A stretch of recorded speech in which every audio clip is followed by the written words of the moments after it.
রমজান রহমত, মাগফিরাত ও নাজাতের মাস, আত্মশুদ্ধি ও আল্লাহর নৈকট্য লাভের এক অনন্য সুযোগ। এ মাসেই নাজিল হয়েছে আল কোরআন, আর প্রথম রাতেই আসমানে ধ্বনিত হয় কল্যাণের আহ্বান।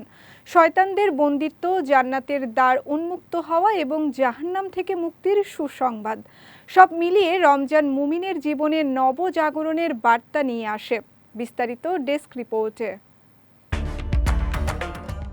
রমজান রহমত, মাগফিরাত ও নাজাতের মাস। এ মাসে মানবজাতির পথ নির্দেশক গ্রন্থ আল কোরআন নাজিল হয়েছে। মহান আল্লাহ বলেন, রমজান মাস যে মাসে কোরআন অবতীর্ণ হয়েছে, যা মানুষের জন্য হেদায়েত এবং সুস্পষ্ট পথ নির্দেশক ও হক বাতিলের মধ্যে পার্থক্যকারী। সুতরাং তোমাদের যে কেউ এ মাস পাবে, সে যেন অবশ্যই রোজা রাখে।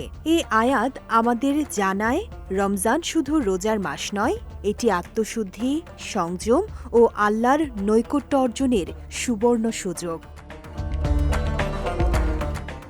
হাদিসে বর্ণিত আছে, আবু হুরায়রা রাদিয়াল্লাহু তাআলা আনহু থেকে বর্ণিত, মুহাম্মদ সাল্লাল্লাহু আলাইহি ওয়াসাল্লাম বলেছেন, রমজানের প্রথম রাতে দুষ্ট জিন ও শয়তানদের বন্দী করা হয়, জাহান্নামের দরজাগুলো বন্ধ করে দেয়া হয় এবং জান্নাতের দরজাগুলো খুলে দেয়া হয়। একজন ঘোষক আহ্বান করতে থাকেন, হে কল্যাণের প্রত্যাশী, অগ্রসর হও, হে অকল্যাণের প্রার্থী, থেমে যাও।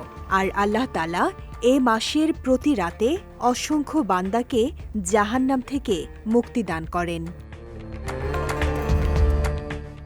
এই হাদিসে রমজানের 4টি মহা উপহারের কথা জানা যায়। প্রথমত, শয়তানদের বন্দী করা, যাতে মুমিন বান্দা ওয়াসওয়াসা থেকে মুক্ত থেকে নির্বিঘ্নে ইবাদতে মনোনিবেশ করতে পারে।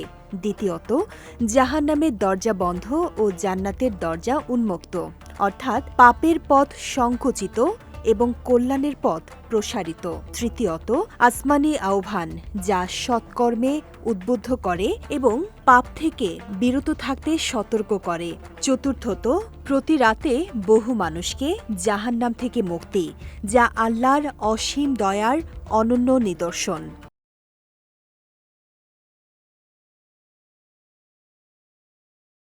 অতএব রমজান আমাদের আত্মসংযম, সুশৃঙ্খলতা ও নিয়মানুবর্তিতার মাধ্যমে নিজেদের গড়ে তোলার মাস।